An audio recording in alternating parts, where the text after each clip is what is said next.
የአሜሪካ መንግስት ለኢትዮጵያውያን ሲሰጥ የነበረውን ከለላ አቋረጠ። ኤርትራ ኢጋድ የተጣለበትን ኃላፊነት አልተወጣም በሚል ከአባልነት ወጣች። የአሜሪካ መንግስት ከ3 ዓመት በፊት ኢትዮጵያውያን በጊዜያዊ የህግ ጥበቃ በሀገሪቱ ውስጥ እንዲኖሩ የፈቀደበትን አሰራር እንዲያበቃ አድርጓል። የአሜሪካ መንግስት ይህንን ጊዜያዊ የህግ ጥበቃ መብት የሚሰጠው በሀገራቸው ግጭት፣ የተፈጥሮ አደጋ ወይም ሌላ ለደህንነታቸው አስጊ የሆነ የተለየ ክስተት ካለባቸው ሀገራት ለመጡ ስደተኞች ነበር። በዚህ የጥገኝነት መብት ውስጥ ተቀባይነት የሚያገኙ ስደተኞች በዩናይትድ ስቴትስ ውስጥ እንዲሰሩና ከሀገር እንዳይባረሩ የሚያደርግ ጊዜያዊ ከለላን ያገኛሉ። ይህ በትግራይ የተካሄደውን ጦርነት ተከትሎ በፕሬዝዳንት ጆ ባይደን አስተዳደር ለኢትዮጵያውያን ጥገኝነት ጥያቄዎች ሲሰጥ የነበረው ጊዜያዊ የህግ ጥበቃ አሁን በስደተኞች ላይ ጠንከር ያለ አቋም በሚያራምዱት በፕሬዝዳንት ትራምፕ አስተዳደር እንዲያበቃ ተደርጓል። ውሳኔው ይፋ የተደረገው የአሜሪካ የሀገር ውስጥ ደህንነት መስሪያ ቤት ኃላፊ ክሪስቲ ኖም የመንግስት ውሳኔዎች በሚወጡበት የፌዴራል መንግስቱ መድረክ ላይ ባወጡት ማስታወቂያ ነው። የሀገሪቱን ሁኔታ በመመርመርና ከሚመለከታቸው የአሜሪካ መንግስት አካላት ጋር በመመካከር ኃላፊዋም ኢትዮጵያ ለጊዜያዊ የህግ ጥበቃ የሚያስፈልጉ ሁኔታዎችን የማታሟላ ናት የሚል ውሳኔ አሳልፈዋል በማለት ውሳኔውን አሳውቀዋል። የአሜሪካ መንግስት ይህንን ህጋዊ ጥበቃ በመጀመሪያ ለ18 ወራት ተግባራዊ እንዲሆን ለኢትዮጵያውያን መስጠት የጀመረው ጥቅምት 11 2015 ዓ.ም የወቅቱ የሀገር ውስጥ ደህንነት መስሪያ ቤት ኃላፊ አሊያንድሮ ሚዮሮካስ ባወጡት መግለጫ ነበር። በወቅቱ በኢትዮጵያ ውስጥ የነበረውን የትጥቅ ግጭት፣ የተለየና ጊዜያዊ ሁኔታን ከግምት በማስገባት በአሜሪካ ውስጥ ህጋዊ የመኖሪያ ፈቃድ የሌላቸው ኢትዮጵያውያን ጊዜያዊ ህጋዊ ከለላ እንዲያገኙ ተፈቅዶ ላለፉት 3 ዓመታት ተግባራዊ ሲሆን ቆይቷል።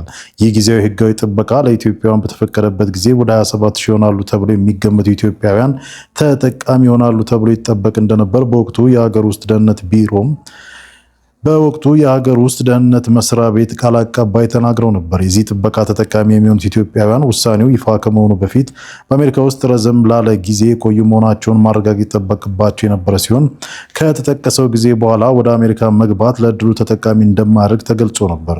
ስደተኞች ህጋዊ ከለላ በሚሰጠው በዚህ አሰራር ከኢትዮጵያውያን በተጨማሪ የሌሎች በርካታ ሀገራት ተጠቃሚ ሆነው ቆይተዋል። በከፍተኛ ሁኔታ ተጠቃሚ የሆኑ 600 ሺህ ቬንዙዌላውያንና 521 ሺህ ሄይቲያውያን መሆናቸው ይነገራል። ነገር ግን ፕሬዝዳንት ትራምፕ ወደ ስልጣን መምጣታቸውን ተከትሎ የሀገር ውስጥ ደህንነት ባለስልጣናት በቅርቡ የበርካታ ሀገራት ዜጎችን ከዚህ እድል ተጠቃሚነት ውጪ እንዲሆኑ ተደርገዋል። አሁን ከከለላው ውጪ ከተደረጉት ኢትዮጵያውያን ቀደም ብሎ የሄይቲ፣ የማይናማር፣ የደቡብ ሱዳን፣ የሶሪያ፣ የቬንዙዌላና የሶማሊያ ዜጎች ጊዜያዊ ህግ ጥበቃ የሚሰጣቸውን ተጠቃሚነት አጥተዋል። በዚህ ጥበቃ ስር ሆነው በአሜሪካ ውስጥ የመስራትና የመኖር እድል አግኝተው የነበሩት ኢትዮጵያውያንና የሌሎች ሀገር ዜጎች ፕሬዝዳንት ትራምፕ እያካሄዱት ካለው ስደተኞችን የማባረር እርምጃ ሊጋለጡ ይችላሉ ተብሏል። የትራምፕ አስተዳደር ዋነኛ ግቡ ያደረገው በሀገሪቱ ያሉ ህገወጥ ስደተኞችን በመቶ ሺዎች ከአሜሪካ ማስወጣት ከመሆኑ በተጨማሪም ህጋዊ የመኖሪያና የስራ ፈቃድ ያላቸው ሰዎችን ሰነዶች መለስ ብሎ እንደሚመረምር አስታውቋል።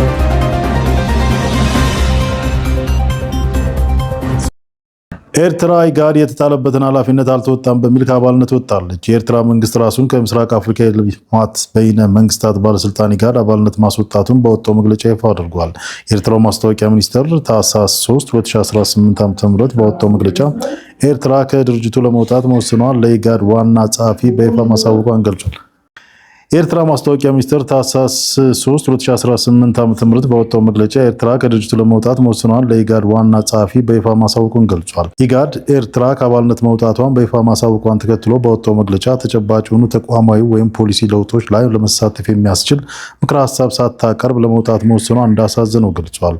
ለረጅም ዓመታት ከድርጅቱ ራሷን አግልላ የቆየችው ኤርትራ ወደ ኢጋድ የምትመለሰችው ከ2 ዓመት በፊት ነበር።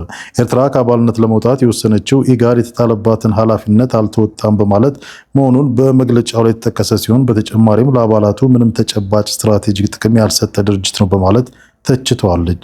ኢጋድ ቀጠናው መረጋጋት ላይ ድጋፍ ማድረግ ያልቻለ ድርጅት ነው በማለት የወቀሰችው ኤርትራ በዚህ የተነሳ ራሷን ከአባልነት ለማስወጣት መወሰኗን አስታውቃለች።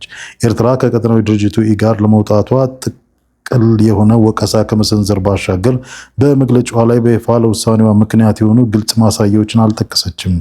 የምስራቅ አፍሪካ የልማት በይነ መንግስታት ድርጅት ኢጋድ የተመሰረተው በ1980ዎቹ አጋማሽ ላይ በአካባቢው አጋጥሞ ለነበረው የአንበጣ ወረርሽኝና ድርቅ መፍትሄ ለመስጠት በሚል በተባበሩት መንግስታት አነሳሽነት ነበር። ዋና መቀመጫውን ጅቡቲ ያደረገው ይህንን ድርጅት ኢትዮጵያ፣ ጅቡቲ፣ ኬንያ፣ ሶማሊያ፣ ሱዳን እና ኡጋንዳ የመሰረቱት ሲሆን ኤርትራና ደቡብ ሱዳን በኋላ ላይ ተቀላቅለዋል። ከዚህ ቀደም ኤርትራ ራሷን ከድርጅቱ ካገለለች በኋላ ዳግም ወደ አባልነቱ የተመለሰችው ከ16 ዓመታት በኋላ ነበር። የኤርትራ መንግስት የዛሬውን ውሳኔ ተከትሎ የድርጅቱ አባላት ተመልሶ 7 ሆነዋል። የኤርትራ መንግስት ከአባልነቱ መውጣቱን ባሳወቀበት መግለጫው ላይ ኢጋድ በአውሮፓውያኑ በ1993 መልሶ ሲዋቀር ኤርትራ ወሳኝ ሚና መጫወቷን አስታውሷል። ከዚያም በኋላ ከሌሎች አባል ሀገራት ጋር በመተባበር ለለውጡና ለውጤታማነቱ መስራቷን ያስታውሰው መግለጫው ይህም ለቀጠናው የሰላምና መረጋጋት ዋና አንቀሳቃሽ ሆኖ እንዲያገለግል በማድረግ ለክልላዊ ኢኮኖሚያዊ ውህደት መሰረት ጥሏል ብሏል።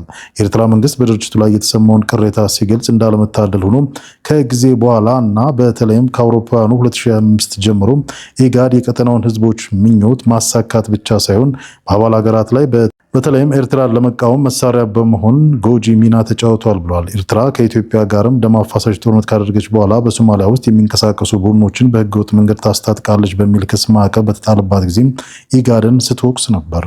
እነዚህ ያልተገባ ድርጊቶች ኤርትራ እንደ አውሮፓውያን አቆጣጠር በሚያዝያ 2007 አባልነቷን እንድታቋርጥ ምክንያት መሆኑን በመግለጫው ላይ ተጠቅሷል። ለ20 ዓመታት ያህል ከኢትዮጵያ ጋር የቆየችበት ፍጥጫ ጠቅላይ ሚኒስትር አብይ አህመድ በኢትዮጵያ ወደ ስልጣን መምጣታቸውን ተከትሎ ወደ ኢጋድ ተመልሳ የነበረ ሲሆን ተጥሎባት የነበረው ማዕቀብ ተነስቶላት ነበር። ኤርትራ እንደ አውሮፓውያን አቆጣጠር በሰኔ 2023 ወደ ኢጋድ አባልነቷ ዳግም መመልሷን ያስታወሰው መግለጫው ድርጅቱ ኤርትራ ተሃድሶ እንዲያደርግ ያቀረበችውን ጥሪ ተቀብሎ ያለፉትን ተግባራቱን እንደሚያስተካክል ተስፋ አድርጋ እንደነበረም ተጠቅሷል። በዚህ የተነሳ ኤርትራ በውጤቱም ህጋዊ ግዴታዋን በተወጣና ለአባላቱ ምንም ተጨባጭ ስትራቴጂክ ጥቅም ከማይሰጥ በቀጠናው መረጋጋት ላይ ድጋፍ ማድረግ ካልቻለ ድርጅት ራሷን ለማስወጣት ወስናለች ብሏል።